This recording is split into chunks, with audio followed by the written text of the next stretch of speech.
Hey everyone, welcome to Midweek with Max. I know we usually go for a 5-minute spillover on these, but if you saw the announcement in Discord, today is going to be rather abridged. So as opposed to the usual pageantry, we're going to kind of get right into it. We will be recording this session. It will be available on our social channels, Discord and YouTube, as well as X following the recording.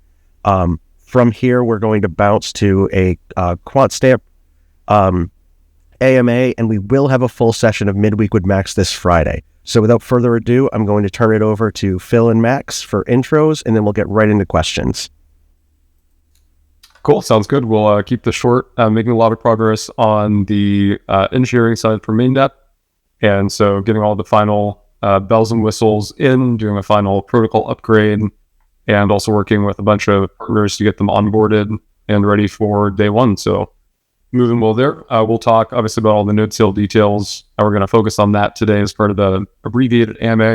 And then we can talk about other anything else people want to discuss on the Friday Midweek with Max. But yeah, I'll turn it over to Phil for anything he wants to say, and then we'll jump into questions. Yeah, mostly focused on partner communications on this end. We've still been announcing our partnerships at a pretty rapid clip. Incredibly proud of that. And, right now staring down the barrel of Consensus Hong Kong. We're going to be having a presence there, and already the BD team, the BD team is putting together quite an aggressive agenda there.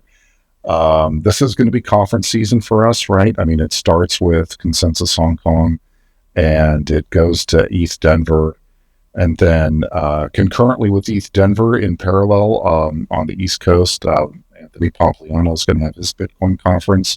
We're going to be participating there, and all that leads up to Bitcoin 2025, which I've been talking to the folks over there, and it is absolutely going to be their biggest one yet. So we're trying to figure out the best way that we can fit in there.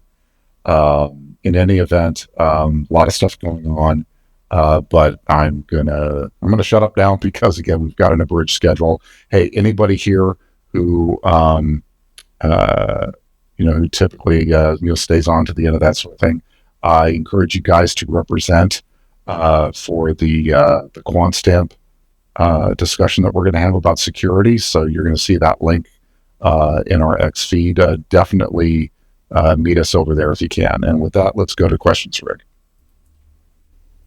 Sounds good, Phil. And again, we're only going to get through a few questions right now, but we will answer the remaining questions and leave the channel open for the Friday session of Midweek with Max. So don't worry, your questions will get answered.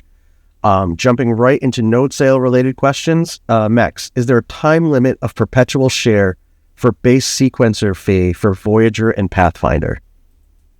Good question. And also, just to give a little bit of background on the node sale, obviously we're aware that people have had some frustrations with it. We've had some usability issues on the UI. There was some stuff that wasn't communicated well, or the timing was off. And to give a bit of background, we were trying to accelerate this and get the node sale done prior to mainnet launch so we can focus on the node sale and then focus on mainnet. In reality, we're reworking that schedule. A lot of the KOLs and VCs that we were trying to get lined up and figured out over the last week and a half, we've had a lot of complexities with scheduling around Chinese New Year, which we knew was coming, but we didn't realize how big of a blackout that was going to be for a lot of those partner communications. And so we are going to be adjusting the schedule. We'll announce more details soon. We're still working on everything on that side, but we are reworking that schedule and rethinking the strategy and making sure as well for the private sale, which we are going to keep open for anyone who does want to participate, making sure we get any technical issues resolved. So there's a lot of work behind the scenes on getting that done. I should have more updates on that side later today as well to share. But just wanted to set the stage for that. For that question, for the perpetual share of the base sequencer fees, those will be for the duration of the node. And so for the Pathfinder node, that'll be those 1,100 Pathfinder nodes collectively will share 10% of base revenue for that 4-year, or ending at the end of that 4-year node activation period, or up to 2x of the node's original pre-discount purchase price, whichever one comes sooner. So if revenue is enough to, if base fees are enough to give everyone in that group 2x the $500 purchase price, at year 2 or year 3, then at that point, that's when the fee revenue will end. And then the same applies to the Voyager node with 1x the original purchase price, and on that 24 month schedule instead of the 48 for the Pathfinder.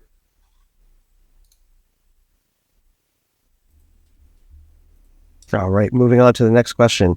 Are there likely to be more discounts for the node sale?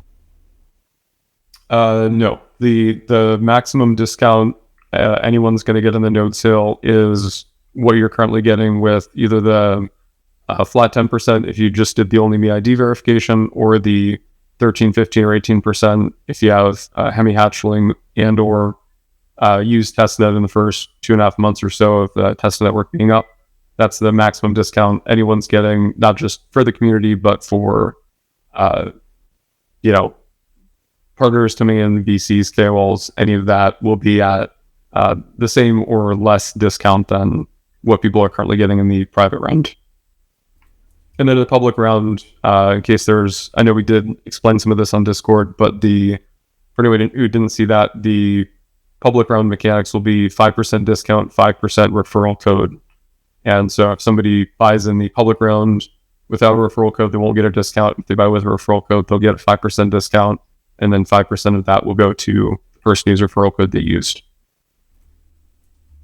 All right. Thank you for the clarification on that. Could Hemi partner with cloud service providers to include operation costs in the node purchase price, especially if the node sale remains undersubscribed?